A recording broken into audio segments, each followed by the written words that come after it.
मित्रों, आपने ध्यान दिया होगा कि जब भी कोई पुरुष किसी स्त्री के साथ संबंध बनाता है तो वह बंद कमरे में होता है, परंतु आपने देखा होगा कि कुत्ता खुले में ही संबंध बनाता है। लेकिन क्या आपने कभी सोचा है कि ऐसा क्यों होता है? अगर नहीं सोचा है तो हमारे साथ वीडियो के अंत तक बने रहें, क्योंकि आज की इस वीडियो में मैं आपको यही बताने जा रहा हूँ, जिसका वर्णन महाभारत ग्रंथ में किया गया है। नमस्कार दोस्तों, माइथोलॉजी टेल्स पर आपका स्वागत है।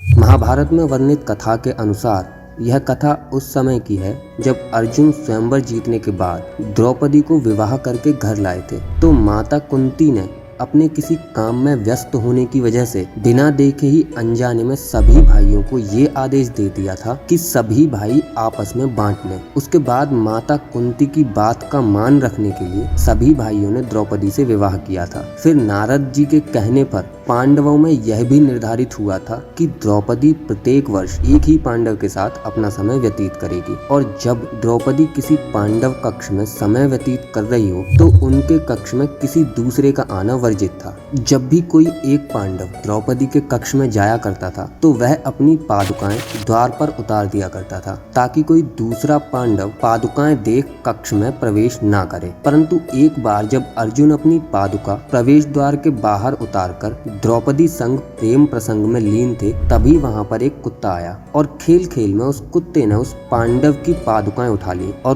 पास के जंगल में उसके साथ खेलने लगा। उसी दौरान भीम अपने कक्ष की ओर प्रस्थान कर रहे थे। उन्होंने देखा कि द्रौपदी के कक्ष के बाहर कोई पादुकाएं नहीं रखी हैं और वह द्रौपदी के कक्ष में प्रवेश कर गए। इस तरह से भीम को अपने कक्ष में देखकर द्रौपदी शर्मिंदा हो गई। बहुत ही क्रोधित होते हुए उसने भीम से कहा कि उसने कक्ष में प्रवेश कैसे किया, जबकि अर्जुन ने अपनी पादुका प्रवेश द्वार के बाहर उतारे हैं। इस पर भीम ने कहा कि कोई भी पादुका द्वार पर नहीं रखी है। तभी दोनों भाई कक्ष से बाहर निकले और उन्होंने पादुकाओं को खोजना शुरू किया। ढूंढते ढूंढते पास के जंगल में वह दोनों पहुंच गए। उन्होंने देखा कि एक कुत्ता अर्जुन की पादुकाओं के साथ खेल रहा था। द्रौपदी इस बात से बहुत ही लज्जित महसूस कर रही थी, तो उसने क्रोध में आकर कुत्ते को यह श्राप दे दिया कि जैसे आज मुझे किसी ने सहवास करते देखा है, उसी तरह तुम्हें सारी दुनिया सहवास करते देखेगी। तभी से माना जाता है कि कुत्ते सहवास करते समय लोक लज्जा की चिंता नहीं किया करते हैं, और ऐसा माना जाता है कि तभी से कुत्ते खुले में सहवास करने लगे। तो दोस्तों, उम्मीद करता हूँ कि आपको महाभारत की ये कथा पसंद आई होगी। अगर पसंद आई हो तो इसे ज्यादा से ज्यादा लाइक और शेयर करें। फिलहाल आज की वीडियो यहीं समाप्त होती है। अब हमें इजाजत दें। आपका बहुत बहुत शुक्रिया।